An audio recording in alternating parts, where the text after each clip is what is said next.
Bom, pessoal, então a gente está gravando a aula agora. Vamos falar aí.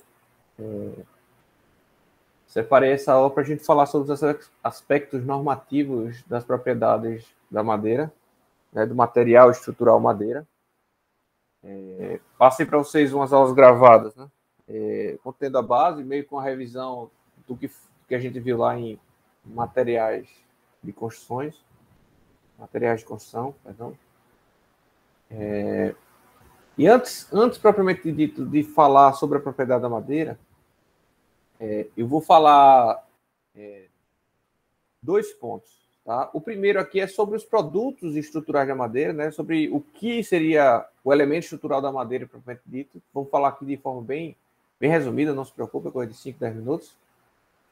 E depois também vamos ter que dar meio que uma introdução no método dos estados limites, né? Eu acredito que vocês já ouviram falar, mas dá uma revisada para lembrar de qualquer forma. Então, quando a gente fala de madeira como elemento estrutural, tá? A gente tem que entender que a gente pode encontrá-la de diversas formas no mercado.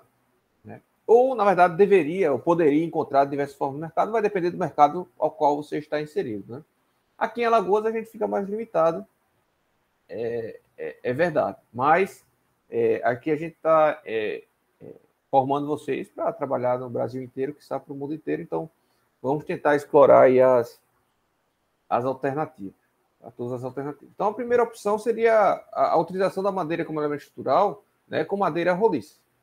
Isso está muito famoso daí. Hoje em dia tem sido muito utilizado, principalmente com a utilização de eucaliptos, né?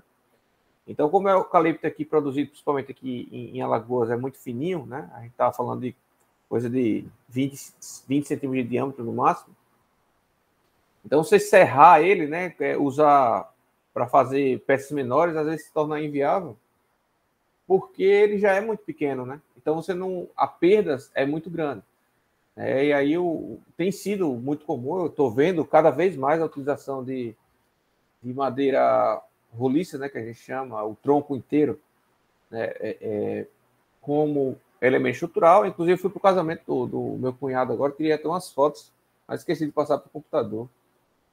Eu não vou arriscar agora para a gente não perder tempo, porque o tempo é curto, mas na próxima aula eu tento me preparar para mostrar para vocês. Né? Mas desde cerca, né, que não seria muito elemento estrutural, mas cerca mesmo, estou agora com a intenção de botar lá no sítio da família, né, uma cerquinha de eucalipto, fica bem mais bonito. Né, uns pórticos de entrada também, né? Até passando por questão de parquinho de criança, um pergoladozinho, né, para uma jardineira. Tudo isso tem sido muito utilizado, inclusive para cobertas também. Né? Então, tem aqui, ó, casos. Aqui seria para estacas, mas aqui não é muito utilizado, por conta da durabilidade, né? Na Lagoa, onde utilizam muito, né? Em construção precárias, né? Que, se você for lá no Pontal, aqui no Pontal, ou na Massagueira, que tem a deck de madeira, vocês vão ver muitas essas estacas aí. Só não se confie muito, que pode dar ruim. Tá? Não por conta do material estrutural em si, mas por conta da durabilidade, né? É muito prejudicial, principalmente quando em contato com a umidade. Né? Temos aqui também uns pergolados, né, como eu falei, para questão de jardim, que é muito utilizado, coberta de garagem, coberta em geral de galpãozinho, né, para utilização. Então, esse tipo de material, né, de elemento estrutural tem sido muito utilizado. Dificuldades de trabalhar com ele, né? O primeiro, em termos de dimensionamento, é que uma seção circular não é tão fácil de trabalhar como uma seção retangular, né? Para encontrar as propriedades mecânicas é mais complicado, para encontrar as tensões é mais complicado, né? Principalmente quando a gente está falando de cisalhamento. No entanto, tudo isso a gente é capaz de fazer, né? Com um pouco de estudo a gente consegue resolver isso daí. Agora, executivamente, é uma estrutura complicada de trabalhar, de fazer as ligações principalmente, tá? Tem uma apostila que eu já passei para vocês lá em materiais de construção, só de projeto com estrutura de madeira roliça, tá? As ligações são bem complexas. O que a gente vê aí, o pessoal fazendo sem projeto, sem nada, é um negócio meio errado, tá? Não funciona até certo ponto, mas tem que ter alguns cuidados. E às vezes, para fazer o negócio correto, mesmo tudo dentro de norma, as ligações ficam caras, tá? Já adianto logo para vocês. Então, essa é uma das as complicações maiores, né? A gente tem aí. A madeira falquejada é a mesma coisa de roliça, sendo que é cortado nos meio em polígonos, né? A gente faz um poligonal, pode ser hexagonal, pode ser quadrado, ficaria uma seção quadrada, né? Mas seria considerado ainda falquejado porque você está considerando o tronco inteiro, né? Só cortando as arestas dele, tá? O mais famoso, que a gente tem a madeira serrada, né, em que a gente pega o tronco, geralmente de árvores com um diâmetro maior, né, e serra as peças, né, e serra as peças das dimensões que a gente tem interesse, né, quadrado, em prancha, retangular, né, nas dimensões usuais de ripa, de caibro, de linhas, né, o que seja. E aí a gente tem dimensões padrões, normatizadas, mas eu não confiaria muito aqui, o pessoal não respeita muito, então o que eu recomendo a vocês para saber as dimensões das peças do mercado, entre em contato com as lojas do mercado, né? Então, às vezes, dentro da própria cidade, as peças variam de dimensão, tá? Então, toma cuidado. Essa é a mais utilizada aqui em Alagoas, com certeza, né? Suas utilizações são muitas, né? Desde forma para concreto armado até a utilização em si em cobertas, né? Ou pisos aqui, por exemplo. Mas mais comum é para cobertas mesmo. Né?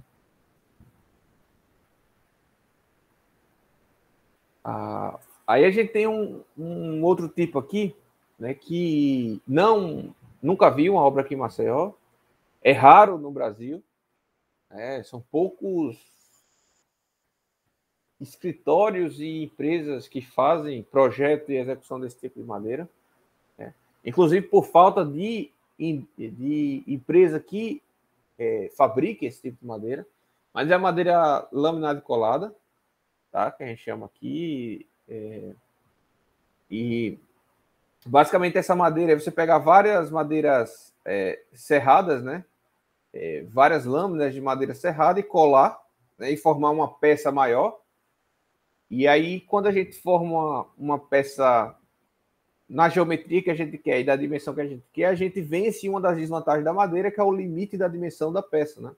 Quando a gente está falando de madeira serrada ou madeira roliça, né? A gente tem limitação da dimensão pelo que a natureza nos entrega, né? E quando a gente está trabalhando com estruturas maiores, nem sempre o que a natureza entrega é suficiente. E aí uma das formas de vencer esse problema é utilizando esse tipo de madeira aí, que é madeira laminada e colada. Esse tipo de madeira a gente consegue até fazer elementos curvos, né? Elementos curvos. Você vê aqui essa coberta aqui, por exemplo, né? Tem que ser madeira laminada. E como é que você faz o elemento curvo? Você, antes de colar ou durante a colagem, você encurva essas lâminas, né? Como essas lâminas são finas, você consegue encurvar, aí você tem limite de curvatura, obviamente. Aí vai depender da espessura da lâmina, vai depender do tipo de madeira, né? Mas você consegue criar uma certa curva, e aí só depois que você cria essa curva, você fixa, né? Com elementos fixos no piso mesmo, né? Aí você fixa essa madeira formando a curva, e depois você cola as lâminas já curvas, né? Tem um processo interessante, já mostrei vídeos para vocês lá na disciplina de materiais de construção, mas é madeira, é madeira, é madeira. Tá?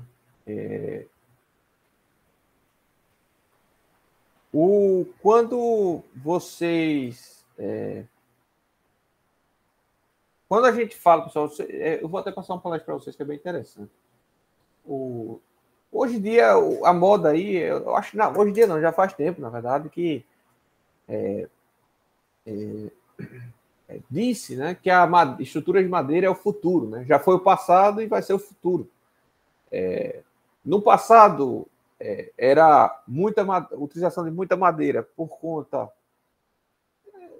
dos materiais que não tinham sido desenvolvidos mesmo, né? Então a madeira já estava pronta na natureza, é só você cortar, serrar do jeito que você quer e utilizar, né? Mas com o tempo foi caindo em desuso madeira. Em algumas regiões nem tanto, por exemplo, na Europa anglo-saxã e nos Estados Unidos e Canadá, por exemplo, ainda é muito comum construção com madeira, de pequeno porte com madeira, tá? Com wood frame, né? Isso, Canadá tem muito. É o wood frame que a gente chama. Mas em termos de metro cúbico, né, construído, ou de metro quadrado construído, caiu muito, porque quando você passa para estruturas maiores, né, de grande porte, aí o aço e o concreto tomaram conta, né? Tomaram conta. E aí você tem que construir muita casa para equivaler a um prédio daqueles de grandes centros mundiais, né? E aí, nesse sentido, quando a gente avalia em metro quadrado construído, a estrutura de madeira caiu muito. Por conta disso, grandes obras se tornou inviável utilizar madeira. Tem um outro ponto paralelo, que é a questão da segurança contra o incêndio, né? Contra incêndio, que você sabe que houveram vários desastres na Europa, Inglaterra, né? Tudo mais, por conta de grandes incêndios, né? Era frequente até. Porque quando tocava fogo em uma casa, se alastrava, as casas eram tudo junto, né? Tudo uma colada com a outra, se alastrava. E aí não tinha quem segurasse, né? Mas hoje em dia também já tem outro lado que a gente consegue eliminar alguns desses riscos, né? Utilizando pinturas, materiais poliméricos em geral. Mas a limitação estrutural seria parte das dimensões das peças mesmo, né? Tanto em termos de estrutural para resistência, né? Você tem limite de dimensão, então em termos de deformado e resistência, você ficava limitado a vencer certos vãos, e também utilizar alturas de prédio por conta da resistência do pilar, né? Vamos dizer assim, resistência à compressão. Mas também por conta de montagem, né? Montagem da peça. Quanto maior a peça vai ficando, mais difícil vai ficando de montar. Você não, na época você não tinha equipamentos, guindastes e gruas como você tem hoje, né, disponível no mercado. E hoje em dia, aos poucos, tem voltado, né? A gente tem visto já aí alguns prédios sendo executados de madeira, né? Escolas inteiras. E esse cara que fez essa palestra, eu quero passar para vocês, né? Que é uma das poucas palestras que eu tenho em português aqui, que eu tenho conhecimento, que o resto é em inglês. Foi desse cara e foi bastante interessante, né? E aí ele foi bem taxativo. Quando a gente fala de madeira como material futuro de construção, a gente está falando de madeira laminada e colada. Tá? Madeira laminada e colada. Porque não tem como você fazer uma obra grande sem ser com madeira laminada e colada. Tá bom? Eu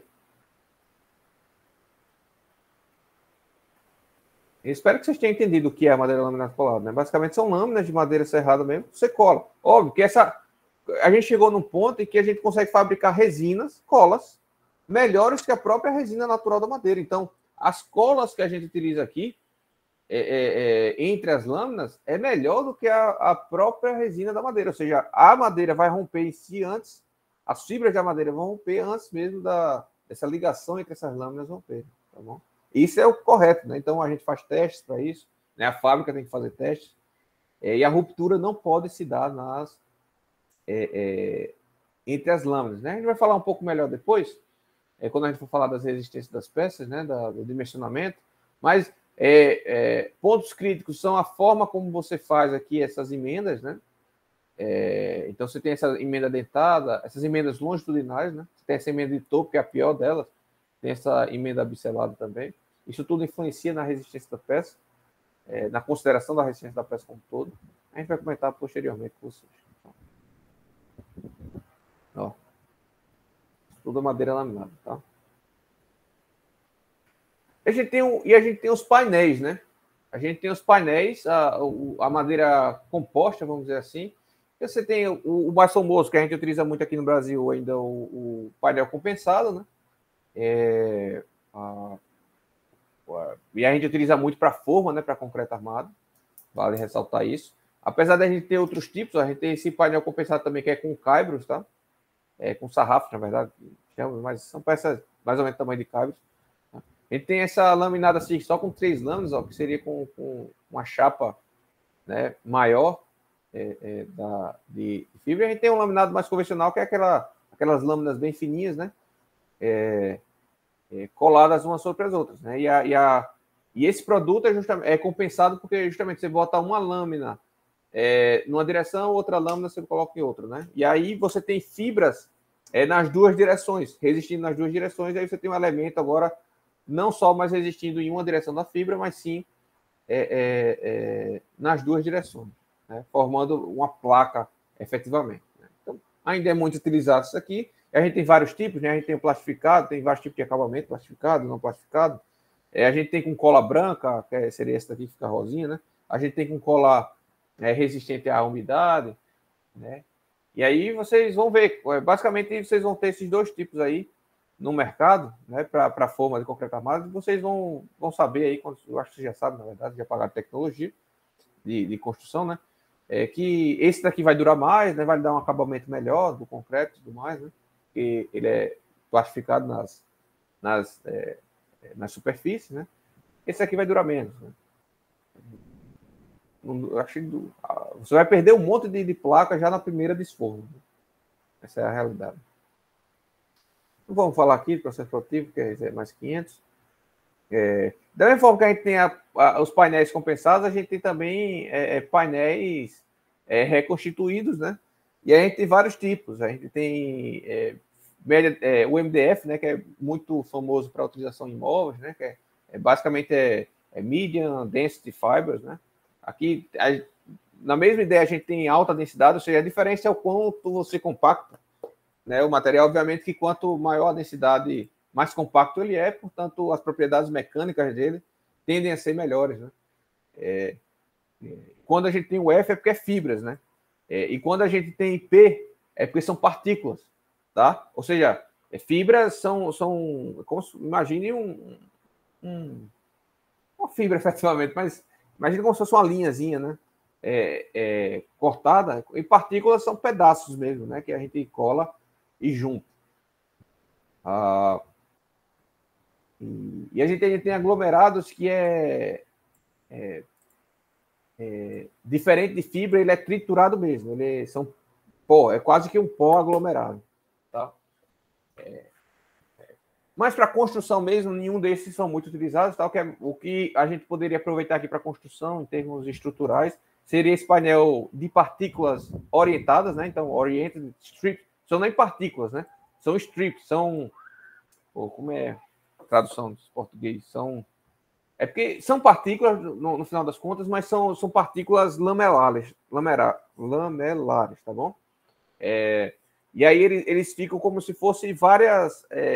não é bem uma fibra, mas é como se fosse uma chapinha pequena, só que não é uma chapa no tamanho todo do painel, né? Não é uma lâmina no tamanho do painel, é uma lâmina pequenininha, né? Em que você vai orientando as fibras. Acho que tem uma figura aqui que mostra bem. Deixa eu ver se eu consigo. Né? Então, como se fossem umas partículas alongadas, né? Umas partículas alongadas. E aí você orienta, na hora da fabricação, esses strips, né? Feixes. Eu coloquei aqui uma tradução, feixes de fibras, tá? É um conglomerado de fibras, né? E aí você bota a maioria numa direção, depois a maioria em outra direção, e assim por diante vai alternando. Geralmente são 3 camadas só. Prensa, cola, né? Com cola, obviamente, com resina. E aí você tem o painel USB, está substituindo com o tempo, vem substituindo o compensado, né? Aqui no Brasil ainda não foi substituído, mas Canadá, Estados Unidos e Europa já substituíram faz tempo. Tá? O compensado lá é pouquíssimo utilizado. Aí depende de fabricação e tudo mais. Então, por que é importante eu passar o que são esses produtos, né, da madeira que seriam utilizados como elementos estruturais para vocês, antes de falar sobre propriedade do material? Porque vocês vão ver que a norma vai tratar diferente esses diversos tipos de madeira. Tá? Então, não é uma forma única que a gente vai tratar. Inclusive, a norma brasileira até unifica algumas coisas, mas a norma europeia já separa completamente. Tá? Trata separadamente cada um desses elementos estruturais. Fechado aí? Podemos prosseguir?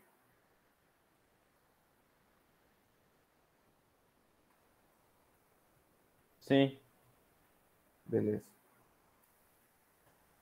Então, eu vou acessar aqui o começo da norma. Então, quando vocês abrirem aí a norma, e é essencial, pessoal, que vocês leiam a norma, tá?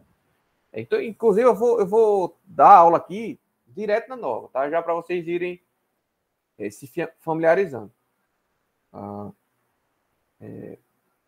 Veja, a primeira parte, vocês podem dar uma lida, mas é basicamente falando sobre nada sobre madeira em si, mas sim da onde isso, as referências, né, o objetivo da norma.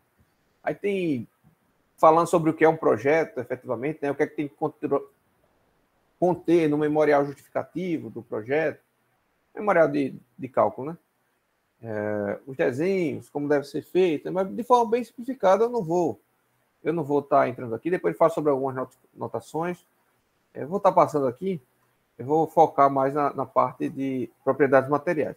Mas antes de falar sobre propriedade material, eu vou falar sobre aquele segundo ponto que eu comentei, que seria sobre as hipóteses básicas, né, de segurança, ou, na verdade, como a gente vai considerar o método, né, que a gente vai considerar para garantir a segurança das estruturas, que, na verdade, é o método dos estados limites, que eu acho que vocês já pagaram concreto, você já deve ter uma noção do que é, né?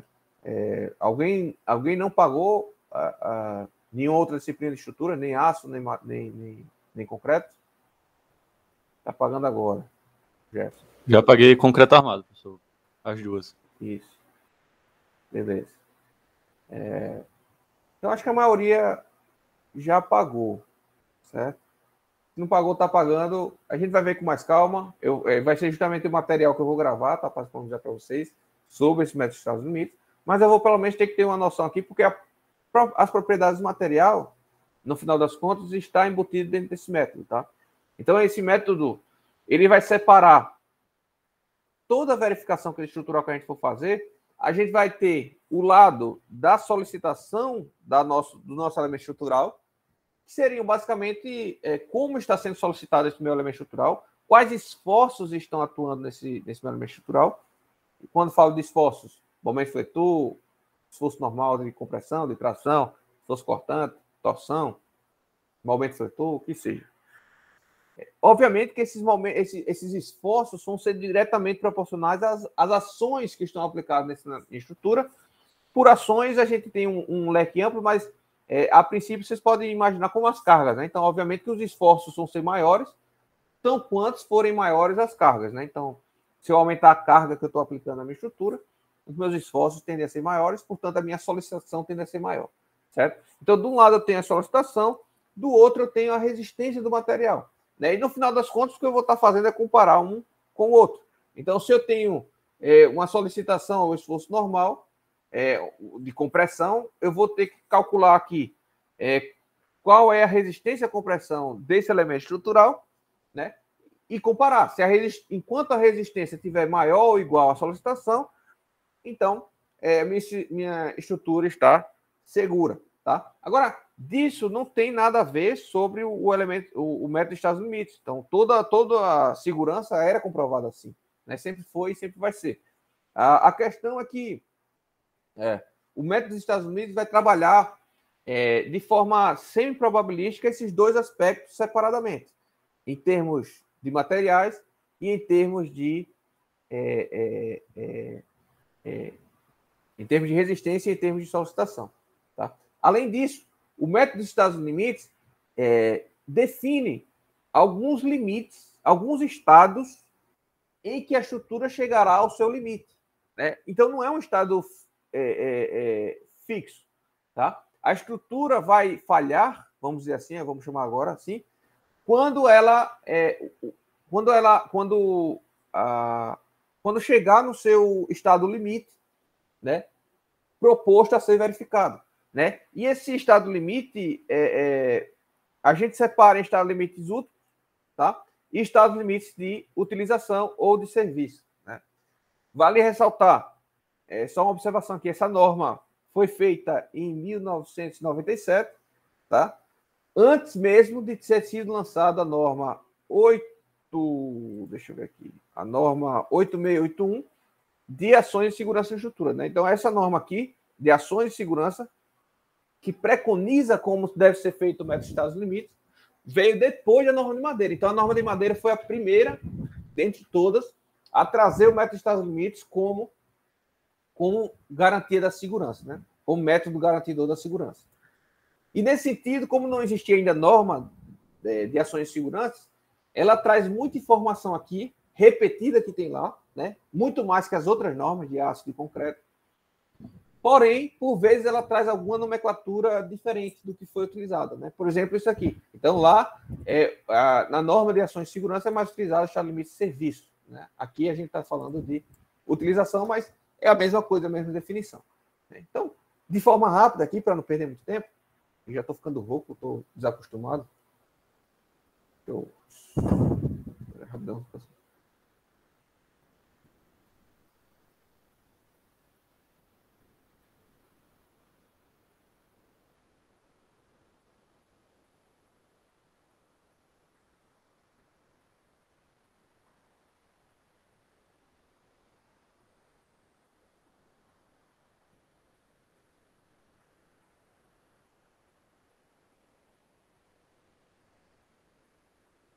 Bom, vamos lá.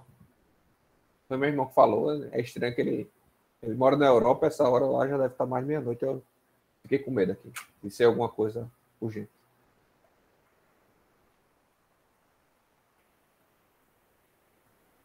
Bom, vamos lá. Então, a gente vai avaliar essa comparação de resistência e solicitação, a gente vai fazer várias, não é só uma, né? A gente vai fazer várias para cada estado limite que a estrutura se dispuser, tá?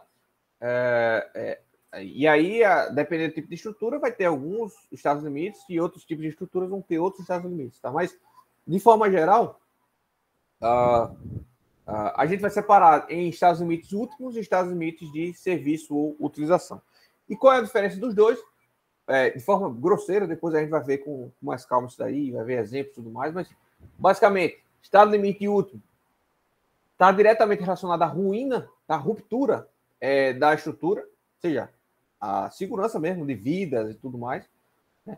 E o estado limite de utilização está se referindo a falhas que não vão levar à ruptura propriamente dita, ou seja, não vai cair nada em cima de ninguém, porém, pode vir a trazer prejuízos à utilização da edificação a qual foi projetada. Então, por exemplo, uma deformação muito grande, né, pode vir a trazer patologias em elementos construtivos não estruturais, tá?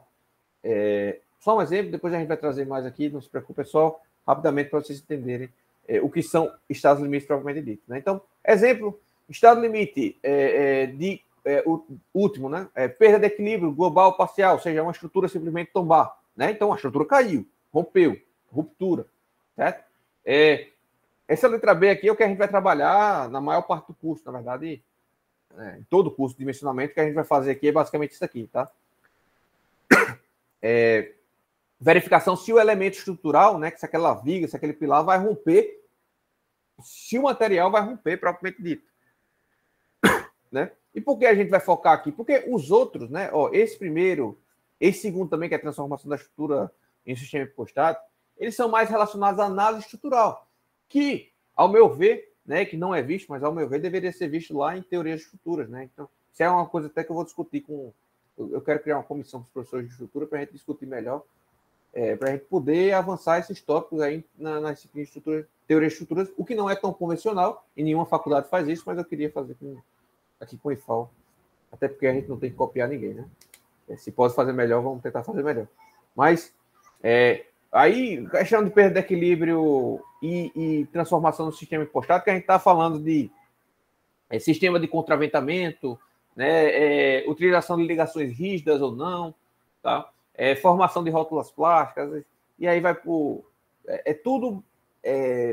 teoria de estruturas não é propriamente dito dimensionamento do elemento estrutural, tá? Quando a gente fala de instabilidade, aí sim também entra aqui na disciplina, tá? Quando a gente for avaliar a ruptura do material, do elemento estrutural, a gente vai estar avaliando também a instabilidade localizada do elemento estrutural, tá? A gente vai ver aqui. E a parte de dinâmica, a gente não vê aqui no curso de graduação. Vocês precisariam ter uma noção de dinâmica das estruturas, que não tem, né? É zero na graduação, então a gente não vai entrar aqui muito no aspecto, porém, só uma dica para vocês: quando a gente fala de dinâmica, de falha dinâmica, né? A gente tem a parte última e a parte de utilização, né? Então, existe, se você dimensionar, se você não dimensionar corretamente a estrutura para os efeitos dinâmicos, pode vir a romper. Então, você tem vários casos aí. Teve um caso agora recente de um estádio, não sei onde foi, esqueci agora onde foi, lá na Europa, que rompeu. E muito provavelmente foi por alguma questão dinâmica lá. Tem casos e mais casos. Quando a estrutura... Quando a frequência natural da estrutura entra em ressonância com a frequência de incitação, né, do vento, por exemplo, ou das pessoas pulando na estrutura, quando choca, você tem uma situação em que a estrutura entra em ressonância com a oscilação, com a incitação, tá? E aí você tem amplificação de deformações e, portanto, amplificação de esforços também, e aí pode vir a romper esse material, que a gente chama de entrar em ressonância a estrutura, tá? Isso, a Tacoma Narrows, né? Isso. Depois dá uma pesquisada aí, Tacoma Narrows, no YouTube, quem não conhece, vai ver. Mas a dinâmica também está dentro de utilização. Então, por exemplo, conforto do usuário, né? Então, eu, particularmente, já frequentei alguns mezaninos, algumas estruturas metálicas, né? Mal dimensionados, se foram dimensionados, foram mal dimensionados. Eu tenho a desconfiança que não foram nem dimensionados, foram feitos com um serralheiro qualquer. Você anda, escada metálica, muito comum escada metálica. Você anda e a estrutura fica vibrando. Você andando e a estrutura, você sente a estrutura vibrando. Isso não é confortável e nem está correto, tá? Uma estrutura dimensionada corretamente não era para vibrar ao ponto do usuário sentir, né? Então, veja, se eu vou dimensionar uma escada, eu tenho que dimensionar para uma certa situação. Se eu vou dimensionar uma ginástica, uma sala de ginástica, né, em que as pessoas vão dançar, vão pular, é outra situação. Se vai ser um estádio de futebol em que as pessoas vão estar pulando lá, os torcedores, é outra situação. Então, veja, cada uma dessas tipos de edificações vão ter um limite de vibração diferente, né? De vibração diferente. E cada um vai ser mais aceitável do que o outro ou não. Bom, em termos de estado de utilização, já falei para vocês, né, um exemplo de deformação excessiva. A gente tem, no caso do concreto, fissuras, né, excessivas. A gente tem também vibrações excessivas como estado limite de utilização, né? Então, não seria uma ruptura propriamente dita, porém uma falha, porque não está atendendo, a estrutura não está atendendo adequadamente aquele determinado uso, beleza? Bom, mas continuando, solicitação sempre menor ou igual à resistência, tá? Esse é o princípio básico. Portanto, por exemplo, a deformação solicitante, a flecha solicitante da viga tem que ser menor do que a flecha limite, que seria a resistência entre aspas, tá? Então, para cada um daqueles estados limites, a gente vai fazer uma verificação dessa. Solicitação tem que ser menor ou igual à resistência, tá? No caso, a vibração de incitação, certo? Tem que ser menor do que a vibração que o usuário se sente confortável, né? O limite de vibração que o usuário se sente confortável, senão vai ter falha, né? Ou a resistência à compressão do elemento estrutural tem que ser maior do que a solicitação à compressão que vai haver. Então, basicamente é isso que a gente vai fazer. Porém, você vê que tem um Dzinho ao lado do nome, né? Do símbolo, né? ESR. Esse Dzinho, na verdade, está se referindo a design, tá? De projeto. Ou seja, isso aqui seria a solicitação de projeto e aqui seria a resistência de projeto. E aí a gente tem, então, essa verificação tem que ser feita nessa situação de projeto, que a gente chama, tá? De design, e não na situação característica, né? Então, veja,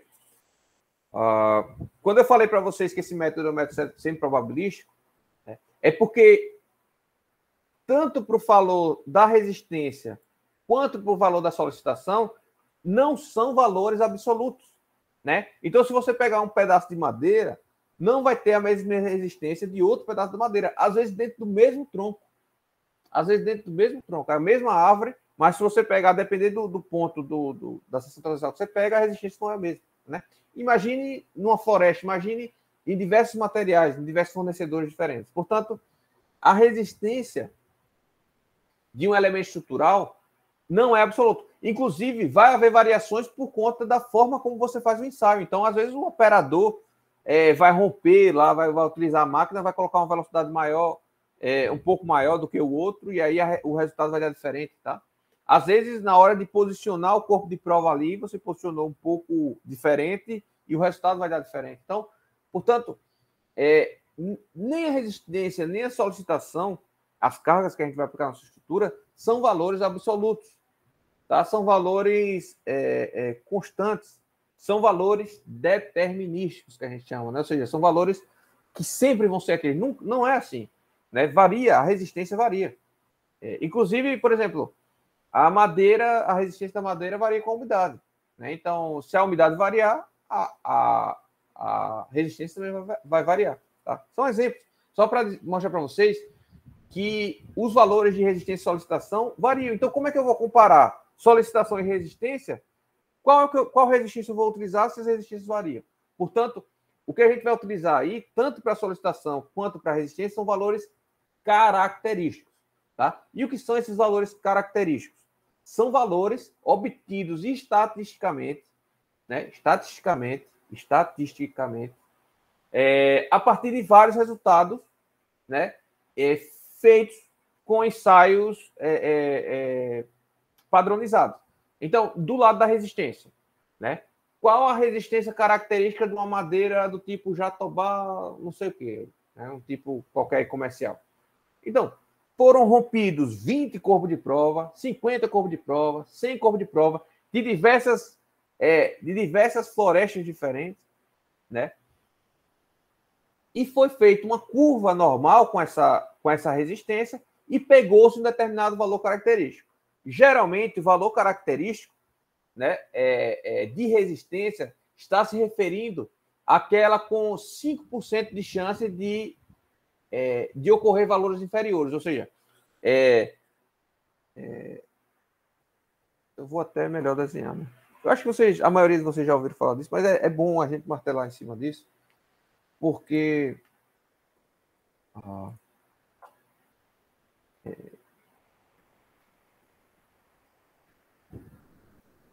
você nunca sabe, né? Mas veja, quando você romper vários corpos de prova, você consegue formar uma curva normal, né? Uma curva gaussiana, né? Essa curva gaussiana, basicamente, ela é frequência pelo valor, pela instância que você quer saber, por exemplo, pela resistência, tá? Uma determinada resistência aí qualquer, tá bom? Ou seja, aquele valor de resistência que ocorre mais vezes, por definição, é o valor médio, tá? É o valor médio, por definição. Então, o que é um valor médio, estatisticamente falando? Qual a definição? É aquele valor que vai se repetir a maior quantidade de vezes se você fizer aquele processo várias vezes, tá bom? Essa curva, né? Essa curva pode ser mais gordinha, pode ser mais fininha, mais delgada, tá? E isso vai ser determinado pelo que a gente chama de desvio padrão. Cada curva vai ter um determinado desvio padrão, tá? E cada amostragem vai ter um desvio padrão. Ou seja, quanto maior o desvio padrão, significa que mais variáveis são os resultados. Mais variáveis são os resultados. Ou seja, os resultados ficam mais longe da média, né? estão mais distantes da média. Se essa curva for mais gordinha, o desvio padrão é maior, portanto, os valores estão mais dispersos, mais longe da média. Se o desvio padrão é menor, certo? Quer dizer que os valores ficam mais próximos ali do valor da média, tanto para menos quanto para mais. Geralmente, os valores de resistência característicos que a gente pega são aqueles valores em que apenas 5% da amostra são inferiores a ele. Ou seja, há uma probabilidade de 95% das amostras serem superior a esse valor. Não sei se ficou claro aí. Então, a gente vai utilizar na nossa estrutura uma determinada resistência, sei lá, 20 MPa de resistência à compressão, certo? A madeira. Essa vai ser a resistência característica. Porém, há uma chance de 5% da resistência da madeira que você colocar lá na sua obra, mesmo feita seguindo norma, tudo certinho, os ensaios corretos, tudo bonitinho, da resistência ser inferior do que aquilo que você previu. Tá? Para a solicitação é a mesma coisa. Vamos ver, qual a carga acidental, né? Carga de utilização de uma escola, né? De uma sala de aula de escola. Então, alguém fez um trabalho, um artigo, uma tese, uma dissertação, qualquer coisa do tipo, foi em 100 escolas diferentes, tá? E viu quanto de carga tinha por metro quadrado, né, em média. Né? Então, a gente via o peso dos alunos, via o peso das carteiras, né, das cadeiras, das mesas, via o peso do quadro, ou seja, pegava o peso dos móveis todos, tá? E via quanto que tinha por metro quadrado em cada sala. Aí você tinha, numa escola, você tinha uma carga, na outra escola você tinha outra carga, dentro da mesma escola, em uma sala você tinha uma carga, em outra sala você tinha outra carga. De manhã você tinha uma carga, de noite você tinha outra carga. Tá? E aí, com esses valores, você também faz uma curva normal, certo? E com essa curva normal, você determina um valor característico. Que aí, por causa da solicitação, aí não é exatamente os 5%, tá? Porque vai depender do tipo de carga. Tem carga que o valor característico é com 30% de chance de ocorrer superior. Aí tem outras que é 50%, ou seja, o valor médio, né? Tá? Tem outras que é com 5% de possibilidade de ocorrer valor superior. A questão é que, no caso da solicitação, a gente está falando ao contrário, né? É a possibilidade de ocorrer valores superiores. Tá? Então, ele estaria aqui, ó, tá? A gente estaria sempre avaliando aqui a solicitação característica. Aqui seria a solicitação média, né? Seria a solicitação característica, por exemplo. Beleza? E como é que a gente faz estatisticamente a avaliação, no caso, então, aqui de curvas, né? Em termos de probabilidade de falha dessa estrutura. Então, a gente vai ter aqui duas curvas, uma vermelhinha aqui, deixa eu botar outra cor. Azul. A gente vai ter duas curvas, né? A azul são as curvas das resistências, a vermelha é a curva da solicitação, tá? Aqui eu tenho frequência, ainda continuo tendo frequência, aqui eu tenho solicitação e resistência, tá bom? Qual a minha probabilidade de falha? A probabilidade de falha está diretamente relacionada a essa área de intersecção aqui, ó. Todo esse trecho em que a solicitação é maior do que a resistência, existirá falha. Existirá falha. Tá bom? Existindo falha, não está ok. E vai haver uma sobreposição. O problema é quanto de sobreposição eu vou ter, vai ser proporcional à probabilidade de falha. Então, toda estrutura que eu dimensiono, existe uma probabilidade de falha. O que a gente quer aqui é reduzir a probabilidade de forma que a gente reduza o risco. Beleza? E aí, o que é que a gente faz para reduzir o risco? Né? O que é que a gente faz para reduzir o risco?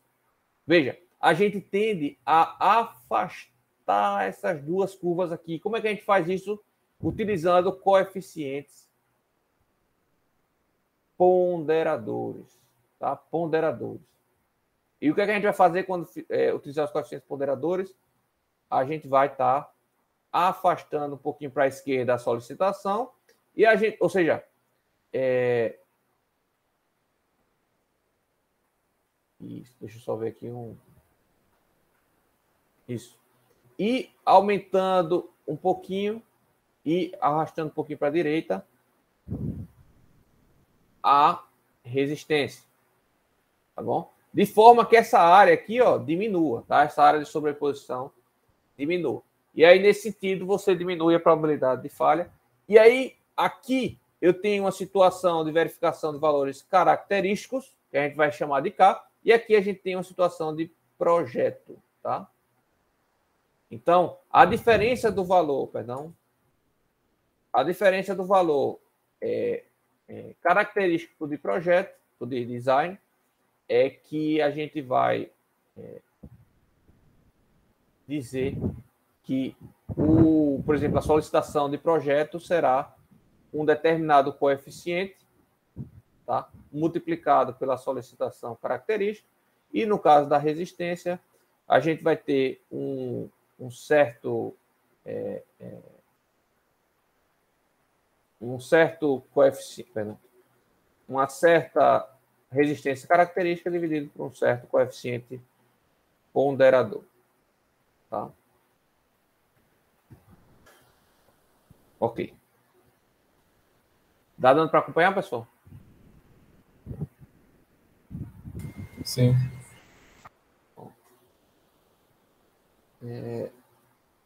Ok.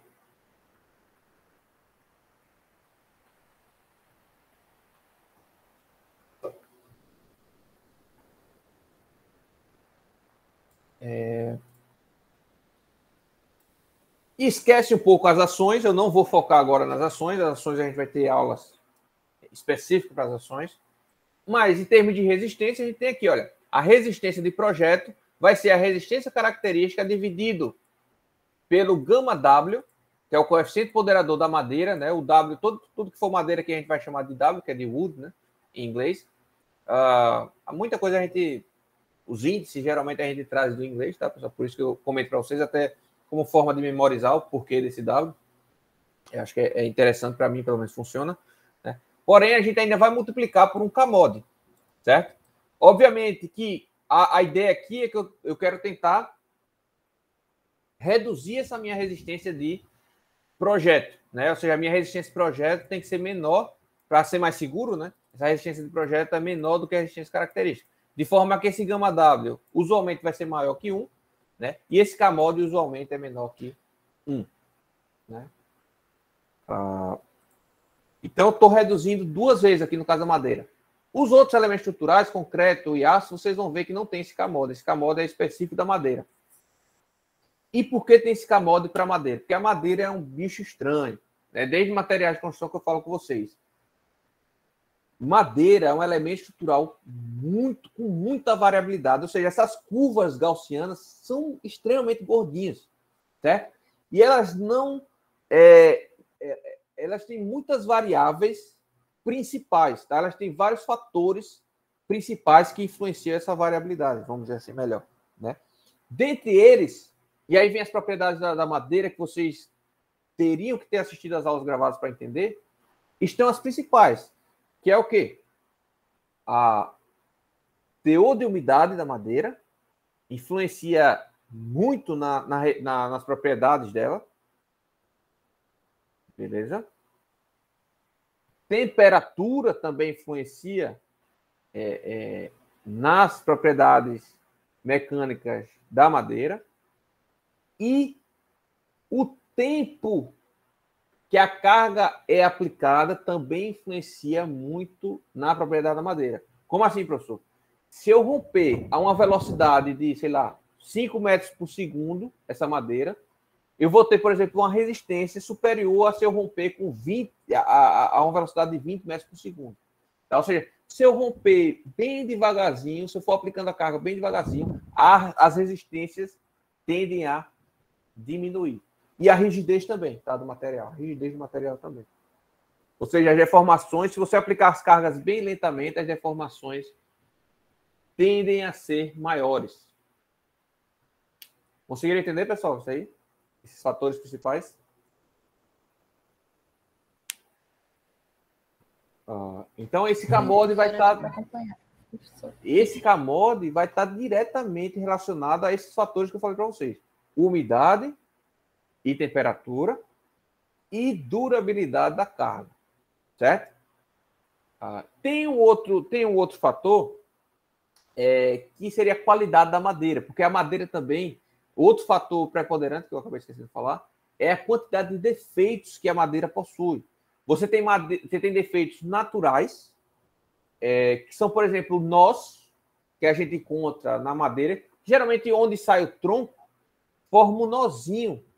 Onde sai o tronco, onde sai o galho do tronco, né? Ali na região onde sai o galho, forma um nozinho, né? E esse nó não é como se fosse uma descontinuidade das fibras, né? Então, quem resiste na madeira são as fibras, né? Lembra lá? Quando eu tenho esse nozinho, as fibras tem uma descontinuidade das fibras e ali é um ponto de falha, né? Um ponto em que a resistência não vai funcionar adequadamente. Então, isso é um defeito natural. Tem outros defeitos naturais também, como, por exemplo, bicheira, né? Broca, né? Faz buracos na madeira. E aí você vai ter vazios que não vão estar resistindo.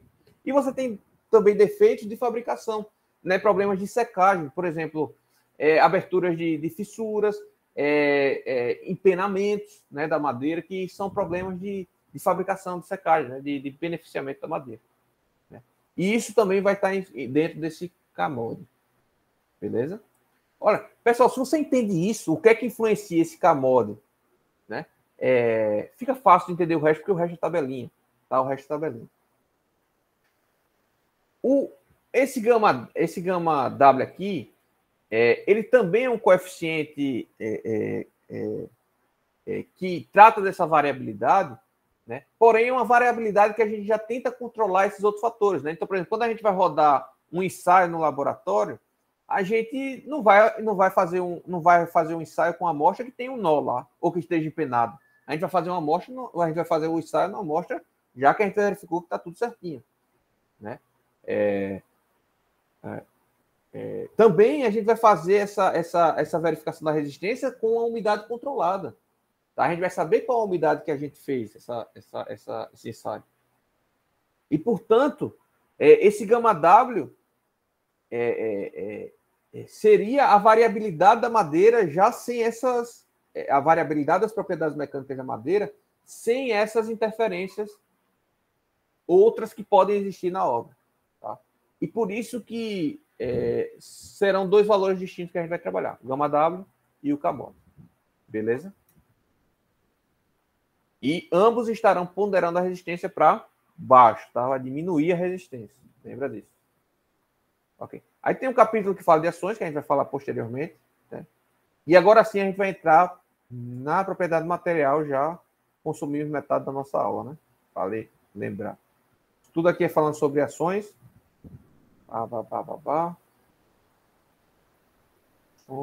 Fala até de pontos aqui, pessoal. Para pontos de madeira, quais são as cargas.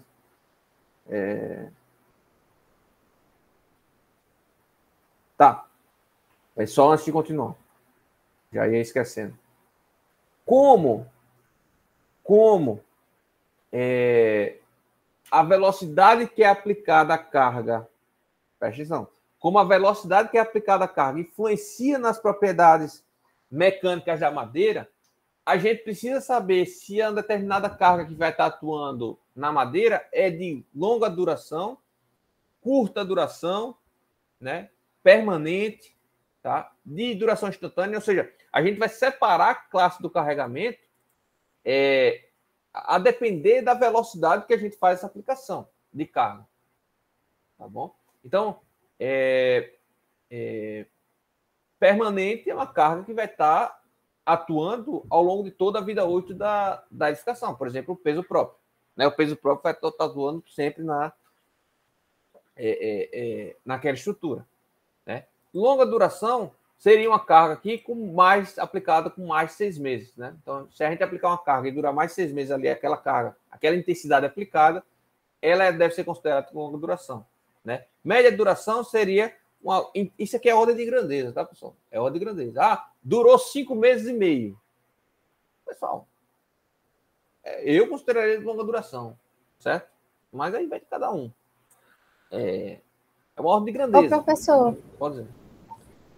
Mas em muitas situações não dá para ter uma noção precisa. Aí o projetista estima a favor da segurança. Estima.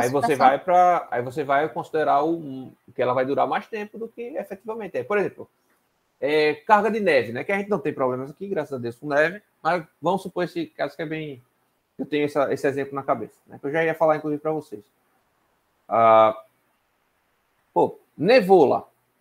Né? Você tá num estado lá do Canadá, né? O inverno rigoroso, que neva, que acumula carga de neve no telhado, na coberta, dura mais do que 6 meses? Não dura. Dura 3 meses. Então, a neve, mesmo que você não tire a neve do telhado, vamos supor que você não tire, que você deve tirar, né, com uma certa frequência, naturalmente, com 4 meses, 5 meses, ela vai derreter, porque você vai entrar ali depois do inverno vem primavera, não é isso? Primavera. Certo? Então, é isso que eu falo. Aí é questão de... A gente tem, obviamente, né, característica, peso próprio. Definitivamente vai estar atuando ao longo da vida útil da obra, né? Um forro.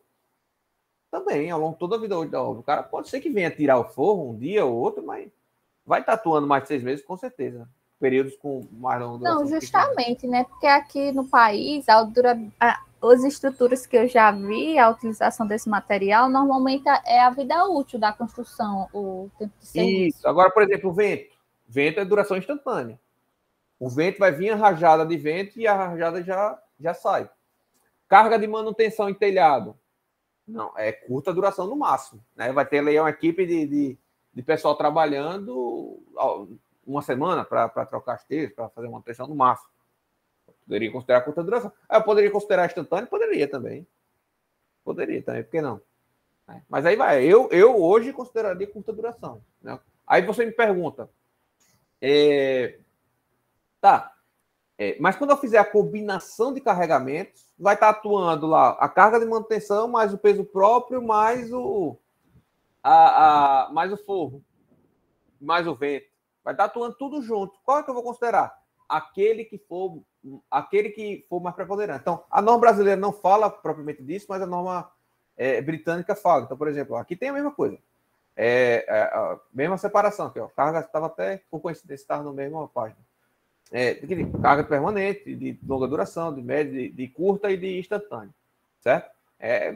Copia e cola, né? No Brasil a gente tem esse costume de copiar e colar. Vê que né? Aqui ele traz uns exemplozinhos, ó, tá? Permanente, né? Peso próprio. Carga de longa duração, né? Carga de depósito, né? Meu Deus. Às vezes a tradução não vem na cabeça. Mas quando você armazena, né? Carga de armazenamento, né? Algum grão, alguma coisa, né? Instantâneo, ó, vento, né? Carga acidental. Acidental aqui é diferente, tá? Acidental não é o nosso acidental, não. Acidental deles é como se fosse um impacto, né? Uma carga que não estava prevista. Tá bom? Ó, nosso acidental aqui é esse imposto flow load, tá? Seria a nossa carga acidental aqui. Já é considerado como médio termo. Média duração. Porque, veja, a gente tem que imaginar também, porque as cargas não só vão estar existindo ou não vão estar existindo. Né? A variação da intensidade também é importante. Né? Então, por exemplo, a gente vai estar considerando aquela carga com uma certa intensidade. Essa certa intensidade tem uma probabilidade de recorrência. Tá? Tem uma probabilidade de recorrência. Veja, uma sala de aula, por exemplo, de manhã vai estar cheio, de tarde vai estar cheio, à noite, se não tiver faculdade utilizando, se não tiver horário noturno, vai estar vazio. Então, há uma variabilidade muito maior, por exemplo, do que uma biblioteca, que a sua carga principal acidental vai ser os livros, né? Vai ser armazenamento, vai ser storage, né? Vamos dizer assim. E aí a variação dessa carga das instâncias com livros é bem menor do que de alunos numa sala de aula. Então, a gente tem que avaliar isso também, porque a gente está avaliando o valor característico, e esse valor característico vai ser o seguinte, olha, a carga vai variar. Às vezes vai estar aqui abaixo do valor característico, às vezes vai estar exatamente no valor característico, às vezes vai estar acima do valor característico. Tá? Porque existe a probabilidade de ultrapassar o valor característico. Então, a questão é, não existe uma resposta fácil aqui, tá? Eu posso dizer que tem algumas situações que são fáceis de você identificar, né? Tem zonas que você identifica preto e branco, mas tem situações que ficam ali na zona cinzenta e você vai ter que avaliar. Se você não tem certeza, recomendo você partir para o mais conservador, sempre, né? Então, e o mais conservador sempre vai ser você considerar a carga como se fosse permanente, tudo permanente, né? Tudo permanente. Ok. Agora, o que eu ia falar aqui da norma que eu nem falei é o seguinte. Deixa eu ver se eu acho aqui, viu?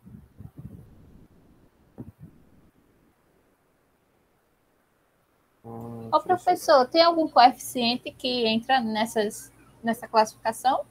Especificamente de o CAMOD. velocidade de aplicação? O CAMOD, é o CAMOD mesmo, o CAMOD, né?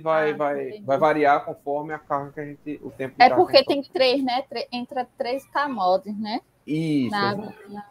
Beleza. Exato. Poxa, pessoal, não sei se eu vou deixar a frase aqui, ó. Eu li isso hoje ainda de manhã. Estava dando uma revisada aqui.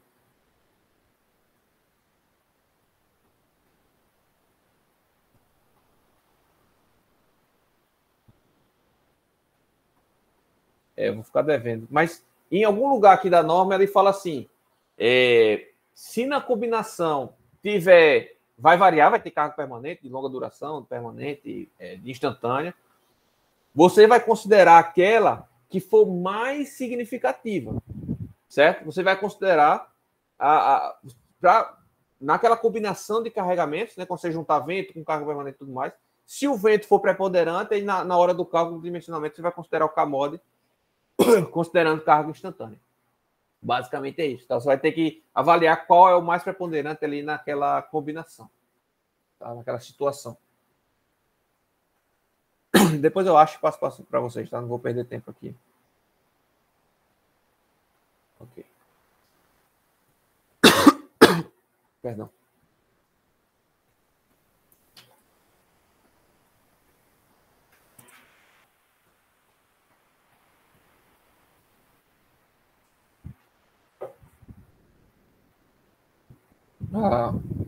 Bom, dito isso, vamos partir agora sim para as propriedades do material.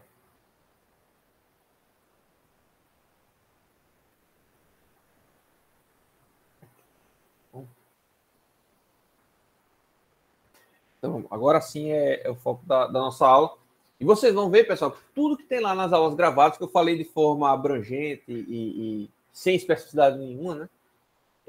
Está aqui de alguma forma na norma. Às vezes simplificada, né? Às vezes ela vai dizer aqui, por exemplo, da densidade. Vê só. Deixa eu ver se eu acho aqui.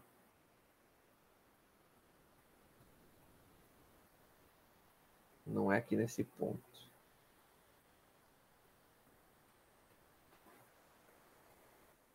Bom, quando a gente passar, a gente vê isso aí. Tá? Mas vamos lá que tem algumas explicações e quando a gente for vendo, a gente vai falando. Tá? Então, basicamente, esse primeiro tópico aqui, tá? Eles falam quais são as propriedades mecânicas que vão influenciar aqui na nossa estrutura.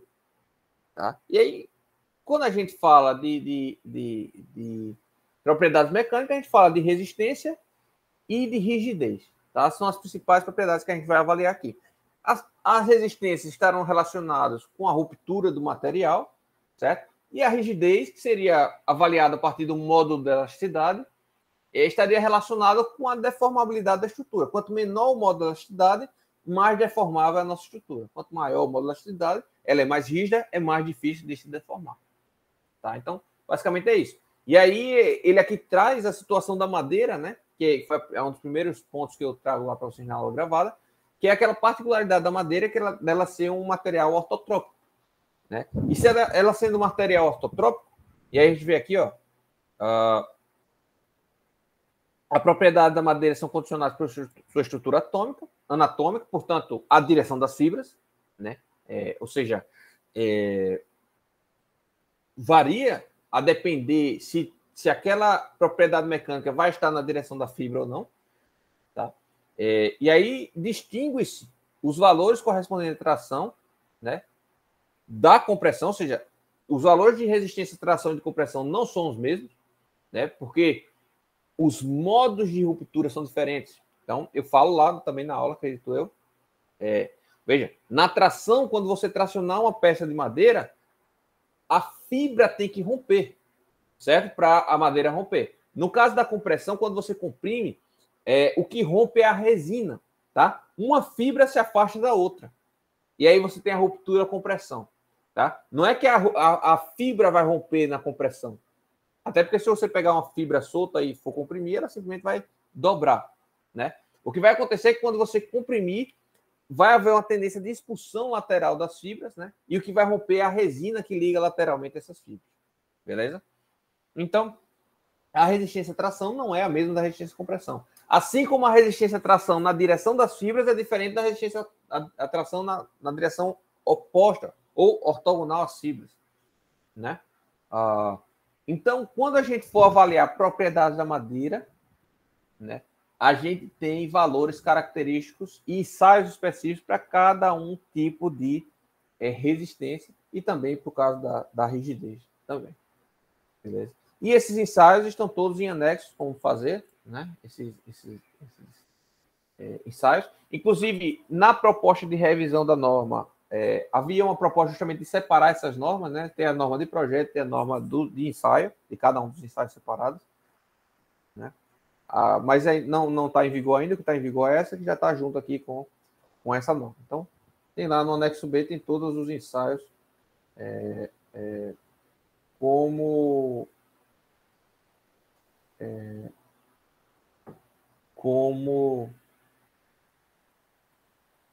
deve ser feito, tá? Os ensaios.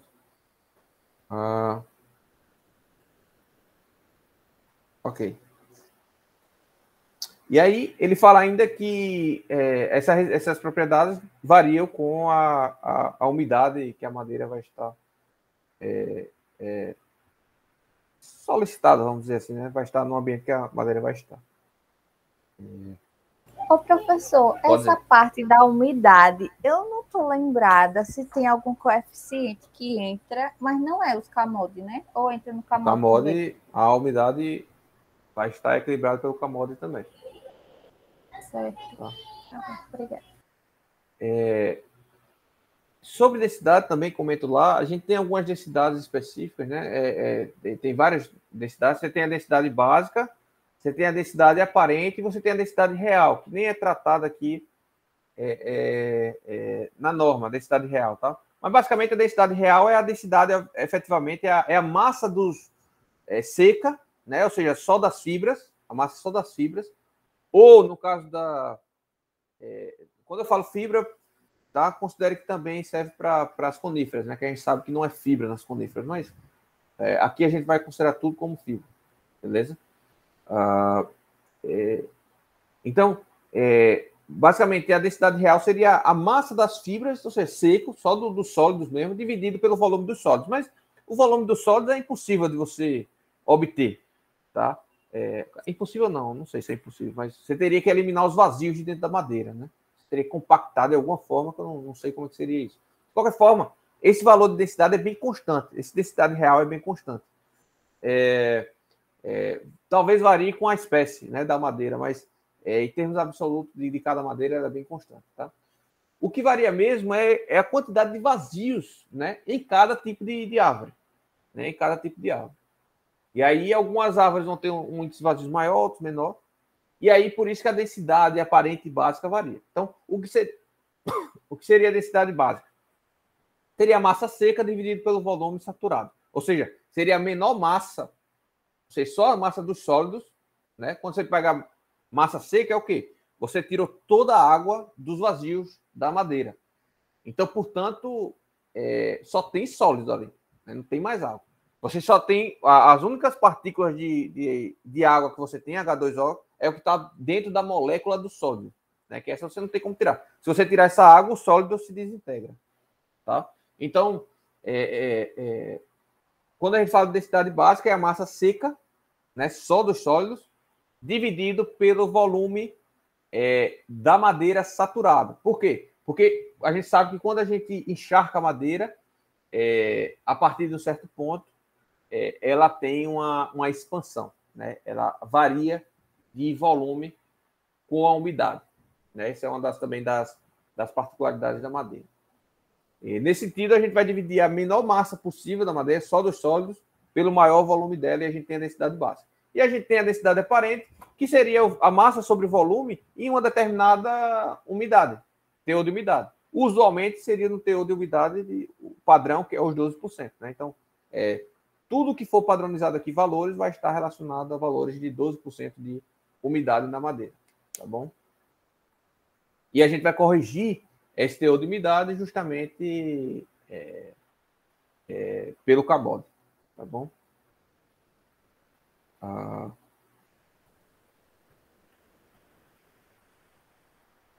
Ok, vamos acelerar aqui, senão a gente não passa. Então, a gente tem aqui as propriedades mecânicas, seria resistência e rigidez, tá bom? A gente vai estar trabalhando com os Cabots aqui para alterar essas resistências e também para alterar a rigidez, tá bom? A rigidez também é trabalhada com Cabot. A rigidez também varia com a direção das fibras, tá? Então, a gente tem aqui que a rigidez é na direção paralela às fibras, e ver que outro índice importante que vocês precisam entender. Tudo que tiver aqui 0, significa que é 0 graus com as fibras, né? Ou seja, está na direção paralela às fibras. E tudo que tiver 90 é 90 graus em relação às fibras, ou seja, está perpendicular às fibras. Então, a gente tem que a rigidez perpendicular às fibras é 1/20 da rigidez na direção das fibras, tá bom? E outra coisa, tanto a resistência quanto a rigidez, a gente vai ter valores médios tabelados, tá? Então, aqui, nesse livro aqui que eu passei para vocês, deixa eu abrir aqui. Nesse livro que eu passei para vocês aí, nos anexos lá embaixo, a gente tem vários tipos de madeira.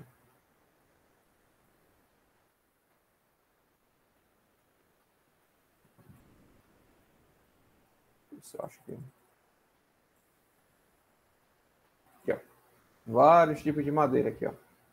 Tá? Nome comum, nome científico. Densidade aparente nos 12%. Beleza? Os 12%. E as resistências e a rigidez, tá? Todos esses valores aqui são valores médios, tá bom? São valores médios. Então, tomar cuidado. A gente vai ver daqui a pouco que a gente pode utilizar esses valores já pré-definidos, se a gente souber a madeira que a gente vai utilizar, o tipo de madeira que a gente vai utilizar. Se a gente já sabe, a gente pode utilizar esses valores aqui. Se não sabe, a gente tem classificação característica de norma, tá? Mas se a gente for pegar esses valores tabelados aqui, são valores médios. Se a gente está usando o valor médio, a gente tem que transformar esse cara aqui em valores característicos, tá bom? E aí o que acontece? Deixa eu ver se eu acho logo, porque eu já adianto essa informação, ó. Não é aqui, deixa eu ver.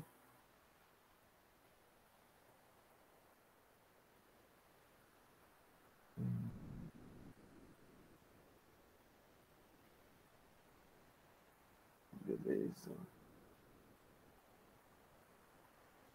Só um minuto.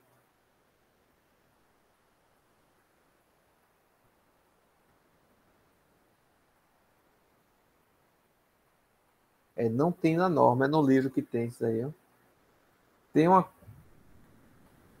Tem uma relaçãozinha do valor médio com o valor característico, mas não é normativa. Só que era normativa, na minha cabeça estava que era normativa.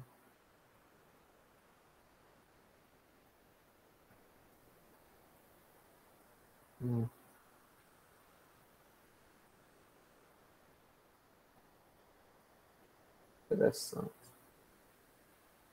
Professor, e esses coeficientes aí é o quê? Vamos falar, vamos já.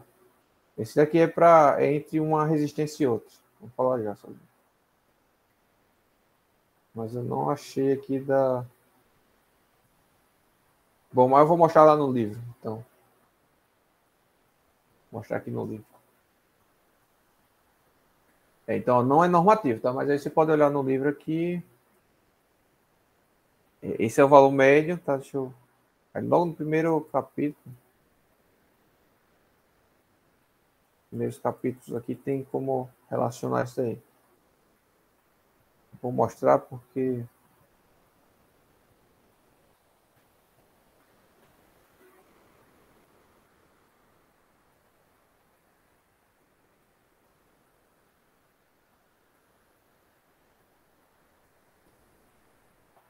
O bom do slide é que a informação já está lá, né, pra gente, mas o bom daqui também é que você já sabe onde encontrar melhor.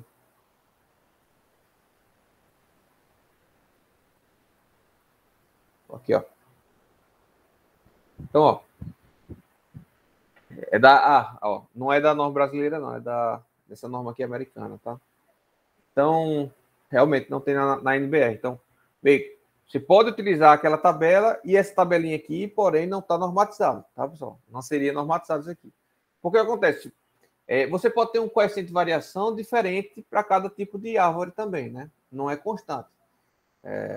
De qualquer forma, isso aqui é normativo internacional, né? Então, aqui, ó, é o coeficiente de variação entre o valor médio e o valor característico, tá? Que você deve utilizar.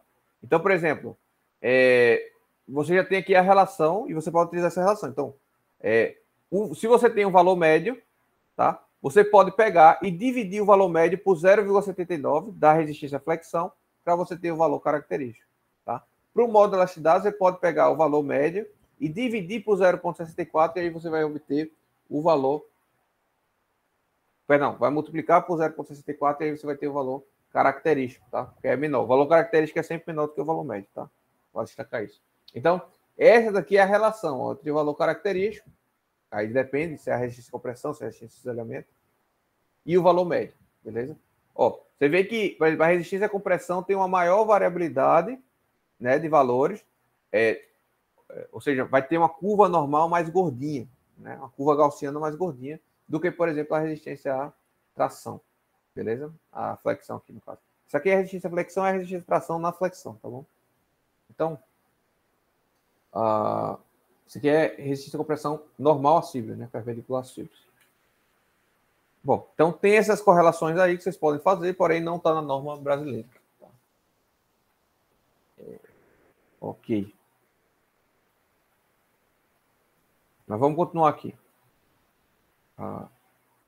Quanto à umidade, né, que a gente já falou que varia, se a umidade, se a resistência, as propriedades mecânicas variam com a umidade, então a gente vai precisar classificar de alguma forma, né? E aí a gente vai classificar a umidade a qual a madeira vai estar submetida em 4 possibilidades, tá? Classe de umidade de 1 a 4, né? E aí a gente tem uma correlação entre a umidade do ambiente e a umidade de equilíbrio da madeira, tá? Então, a umidade do ambiente vai depender... Aí você consegue isso aí por dados meteorológicos, né? Então, aqui em Maceió, estaria aqui classe 3 ou 4, tá? Estaria aqui entre classe 3 e 4. Brasília, por exemplo, né? Super seco, estaria aqui classe 1, né? Então, vai depender do ambiente que você está. Você pode obter essa informação aí no Google por referências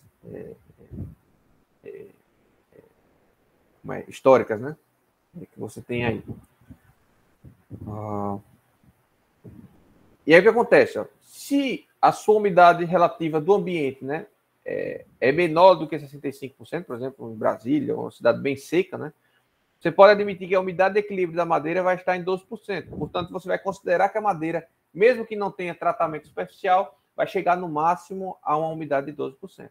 Já se você está na classe de umidade 4, né, em que a umidade do ambiente vai estar a mais do que 85% durante longos períodos de tempo, né, que não acho que é o caso do Maceió. Maceió chega a mais de 85%, mas não sei se é a maior parte do ano. Teria que dar uma olhada nisso aí. Então, a umidade de equilíbrio da madeira seria maior que 25%. Agora, o que acontece? a variação das propriedades da madeira, e a gente tem aqui esse gráficozinho que eu tenho na minha aula lá, a gente pode utilizar aqui. Eu já vi de longe essa variação. Esse gráfico é bem comum.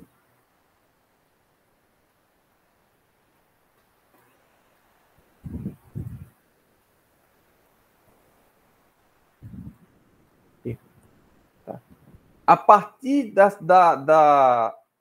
de 30% ó, de umidade, vê que não tem variação. Aqui, no caso, é inchamento, mas para resistência é a mesma coisa. Tá? Ó. Vê que a partir de 25%, 30% aqui, a relação entre a propriedade, que no caso aqui é inchamento, mas poderia ser também utilizado para resistências, tá?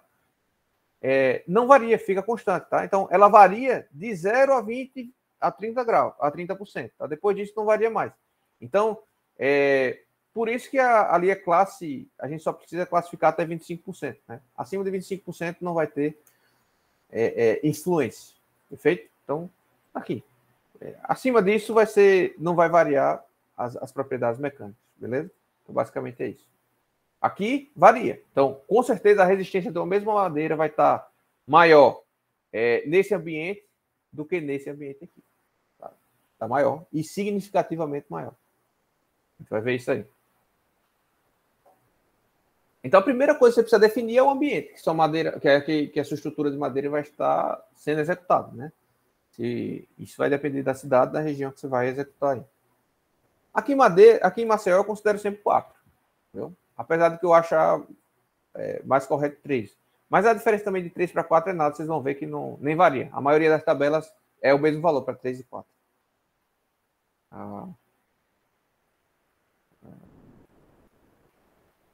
Ok. Um outro, porém, é o seguinte: se você vai ensaiar isso em um ambiente que você não tem a umidade controlada, ou seja, você não consegue garantir uma umidade de 12%, você vai ter que converter o resultado do ensaio experimental para 12%, porque todos os valores que a gente vai trabalhar de resistência e características são de 12%. A gente vai corrigir isso depois no CAMOD, né? Então, aquele ensaio, se você fez um ensaio com a umidade de 20% da madeira, você vai ter que transformar esse valor do resultado num resultado de 12% a partir dessas equações, para aí sim aplicar o CAMOD, porque senão você vai estar penalizando 2 vezes essa sua madeira. Mas isso não vem ao caso, isso aqui seria mais para quem faz os ensaios, né? Aqui a gente vai pegar, vai propor uma resistência e o cara vai ter que se virar para achar uma madeira com aquela determinada resistência, tá bom?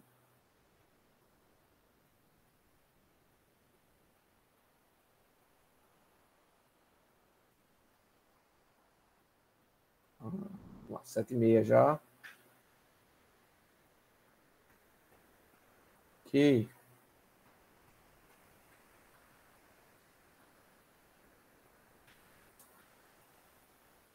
Então, a gente vai ter aqui basicamente madeira, tá? Que caracterizá-la em função das suas resistências. A gente tem uma caracterização completa, certo? E a gente tem caracterizações simplificadas, mínimas simplificadas. Tá? Na caracterização completa, a gente vai fazer para cada uma das resistências que a madeira tem, que eu vou listá-las daqui a pouco, um ensaio. Então, para cada resistência, eu vou fazer o ensaio e vou caracterizá-la completamente. E não é um ensaio para cada resistência. Eu vou ter que fazer 10, 15, 20 ensaios para poder fazer uma estatística, para poder gerar minha curva gaussiana, e aí sim tirar o valor médio, tirar o valor característico, etc. Tá? Isso seria a caracterização completa da madeira. Né? E quais são essas resistências que a gente pode obter a partir de ensaios? A gente tem as resistências à compressão, que seria a resistência à compressão paralela às fibras e contra as fibras, e transversal às fibras. Tá? E aí a gente vai chamar de FC0 a paralela e FC90 a perpendicular, resistência perpendicular, e C de compressão. Tá bom? C de compressão, 0 ou 90, a dependência está na direção das fibras ou contrária às fibras. A gente tem a resistência à tração das fibras, que seria um Tzinho, Tá? A gente não precisa colocar o W, tá, pessoal? Porque o W, como é tudo madeira que a gente vai trabalhar, esquece, tá? Vamos chamar aqui, ó, FT de tração, 0 ou 90 graus, a direção das fibras ou contra as fibras. Agora, vale ressaltar que na direção de 90 graus a tração, a gente não vai considerar, né? Então, nem precisa fazer esse ensaio, porque a gente não vai considerar a resistência de tração a 90 graus da peça.